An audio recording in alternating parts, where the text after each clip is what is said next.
வணக்க நண்பர்களே, டாக்டர் மகாலிங்கம். இன்றைக்கி நான் உங்கள்கிட்ட ஷேர் பண்ணுறது மெனோபாஸ் பற்றி தான். இந்த மெனோபாஸ் இந்தியன் பாப்புலேஷனில் ஏஜ் 45 ஒரு சிலருக்கு உண்டாகும், ஒரு சிலருக்கு ஏஜ் 55 உண்டாக வாய்ப்பு இருக்குது. இந்த மெனோபாஸ் வந்து பார்த்திங்கன்னா ஒரு ஃபிசியாலஜிக்கல் ப்ராசஸாக இருந்தாலும் கூட ஈஸ்ட்ரோஜன் ஹார்மோனோட தாக்கம் இதில் நிறையா ப்ளே பண்ணுது. அதுலேயும் ஈஸ்ட்ரோஜன் குறையிறனால நிறைய ஃபிசியாலஜிக்கல் சேஞ்சஸ் உடம்புல வந்து நிறைய ஏற்படும். அதில் முக்கியமாக வந்து பார்த்திங்கன்னா உடல் அளவுலையும் மனதளவுலையும் நிறைய மாற்றம் ஏற்படும். அதில் மனதளவில் ஏற்படக்கூடிய மாற்றங்கள் வந்து ரொம்ப தொந்தரவாக வந்து சொல்லுவாங்க. அதுலேயும் மூட் ஸ்விங் நிறையா இருக்கும். ரொம்ப கோவப்படுறது, ரொம்ப சின்ன சின்ன விஷயங்களுக்கெல்லாம் ரொம்ப எரிச்சல் அடைகிறது, தென் படபடப்பான சூழ்நிலை இருக்க மாதிரி ஃபீல் பண்ணுறது. ஒரு சிலருக்கு ரொம்ப வேர்த்து கொட்டும். நைட்டில் ஃபேன் இருந்தால் கூட அவங்களுக்கு ரொம்ப ஸ்வெட்டிங் அதிகமாக இருக்கிற மாதிரி, உடல் சூடாகிற மாதிரி, ஹாட் ஃப்ளஷ் மாதிரியான தொந்தரவுலாம் சொல்லுவாங்க. தென் ஃப்ரீக்வெண்ட்டாக ஆஃப்டர் மெனோபாஸ்க்கு அப்புறம் வெயிட் கெயின் ஆகிட்டே இருக்கிறது, போன் அண்ட் ஜாயின்ஸ்லாம் ரொம்ப வீக் ஆகிட்டு ஆஸ்டியோபோரோசிஸ் மாதிரியான நிலைகளுக்கு வருது. தென் வந்து பிரஸ்ட்டு ரொம்ப சுருக்கம் ஏற்பட்டு வெஜினல் ட்ரைனஸ் ஏற்பட்டு தென் செக்ஸுவல் இஷ்யூ கூட ஒரு சில விதமாக சொல்லுவாங்க. தென் அதற்கடுத்து வந்து பார்த்திங்கன்னா யூரினரி இன்கான்டினன்ஸ் வந்து சிறுநீர் அடக்க முடியலன்னு சொல்லுவாங்க. ஏதோ இருமும் போது, தும்மும் போது, அழுகும்போது கூட யூரின் வந்து அதுவாக பாஸ் அவுட் ஆகிரும்னு சொல்லுவாங்க. ஏன்னா அந்த வெஜைனா அண்ட் யூரித்ராவோட எலாஸ்டிசிட்டி ரொம்ப லூஸ் ஆகிறதுனால இந்த மாதிரி தொந்தரவுகள் சொல்லுவாங்க. ஃப்ரீக்வெண்ட் யூரினரி ட்ராக்ட் இன்ஃபெக்ஷன்ஸ் இந்த மாதிரியான தொந்தரவுகள்லாம் ரொம்ப வரதா சொல்லுவாங்க.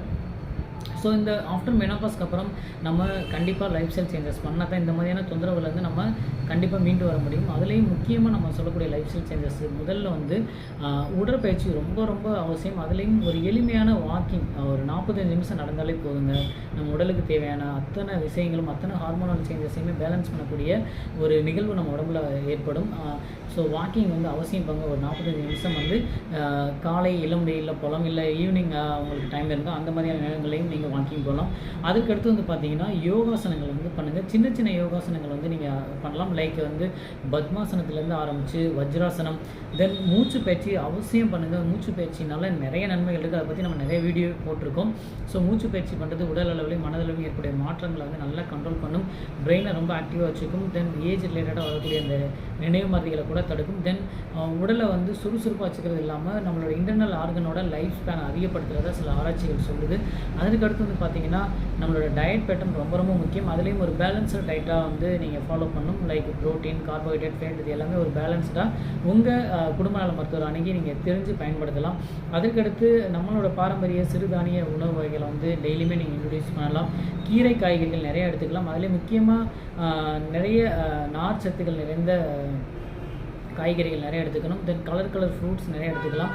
இந்த மாதிரி கீரை, காய்கறிகள், பழங்கள் இதுகள் எல்லாமே வந்து பார்த்திங்கன்னா நிறைய விட்டமின்ஸ் அண்ட் மினரல்ஸ் நிறைய இருக்குது. தென் நோய் ஏற்பாட்டில் அதிகப்படுத்தக்கூடிய விஷயங்கள், தென் வந்து நம்மளோட ஆன்டி ஏஜிங் ப்ராப்பர்ட்டிலாம் நிறையா இருக்கிறனால நீங்கள் தாராளமாக நீங்கள் வந்து பயன்படுத்தலாம். அதற்கடுத்து இந்த கீரை காய்கறிகள்லாம் நம்ம ஊரில் என்ன கிடைக்குதோ அதை நீங்கள் பயன்படுத்தினாலே போதும். அதுக்காக நம்ம இன்டர்நெட்டில் பார்த்து இந்த கீரை தான் பயன்படுத்தணும், அந்த கீரை தான் அப்படிலாம் இல்லைங்க. நார்மலாக நம்ம ஊரில் கிடைக்கக்கூடிய மணத்தக்காளி கீரை, வெந்தயக்கீரை, சிறுகீரை, பொன்னாங்கண்ணி கீரை, அரைக்கீரை, தென் நம்ம முருங்கைக்கீரை, பசலைக்கீரை, இந்த மாதிரியான விஷயங்கள்லாம் பயன்படுத்துங்க. தென் பிரண்டையெல்லாம் வந்து தாராளமாக நீங்கள் உணவில் சேர்த்துக்கோங்க. அதற்கடுத்து வந்து பார்த்திங்கன்னா உப்பு, எண்ணெய், சுகர், இந்த விஷயத்த நான் ஏன் இவ்வளோ நிறுத்தி பொறுமையாக சொல்கிறேன்னா, இன்றைக்கி நிறைய ப்ராசஸ்டு ஃபுட்டு வந்து சாப்பிட்ற கல்ச்சரை நம்ம மாறிட்டோம். நிறைய பேக்கடு ஃபுட் நிறைய யூஸ் பண்ணுறோம்.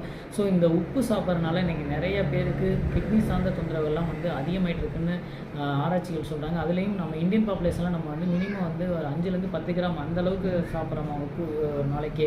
ஸோ வந்து உப்பை வந்து ரொம்ப ரொம்ப குறைக்கணும். அதுலேயும் முக்கியமாக சொல்லப்போனால் ஒரு நாளைக்கு ஒரு 4 கிராம் அளவு யூஸ் பண்ணாலே போதும். அதற்கடுத்து எண்ணெய் வந்து பார்த்திங்கன்னா நம்ம மரச்செக்கு, நல்லெண்ணெய், இந்த மாதிரியான விஷயங்களை இயற்கையாக கிடைக்கக்கூடிய எண்ணெய் வகைகளை யூஸ் பண்ணுங்கள். அதையும் வந்து ஒரு மாதத்திற்கு 1 லிட்டர் அந்தளவு தான் நீங்கள் வந்து எண்ணெயை பயன்படுத்தணும். கம்ப்ளீட் ஒயிட் சுகர் அவாய்ட் பண்ணிக்கோங்க. நாட்டு சக்கரை, இந்த மாதிரியான விஷயங்களை கொஞ்சம் ஃபாலோ பண்ணுங்கள். ஸோ இந்த மாதிரியான விஷயங்களை நம்ம ஃபாலோ பண்ணும்போது நிறைய நம்ம உடல் அளவிலையும் மனதளவிலும் நல்ல மாற்றங்கள் ஏற்பட்டு நல்ல ஒரு ஹெல்த்தியான ஆஃப்டர் மெனோபாஸ்க்கு அப்புறம் வந்து வாழ ஒரு வாய்ப்புகள் நிறைய இருக்குது. ஸோ இந்த தகவல் உங்களுக்கு பிடிச்சிருந்தால் பயன்படுத்தி பயன்பெறுங்கள். நன்றி நண்பர்களே.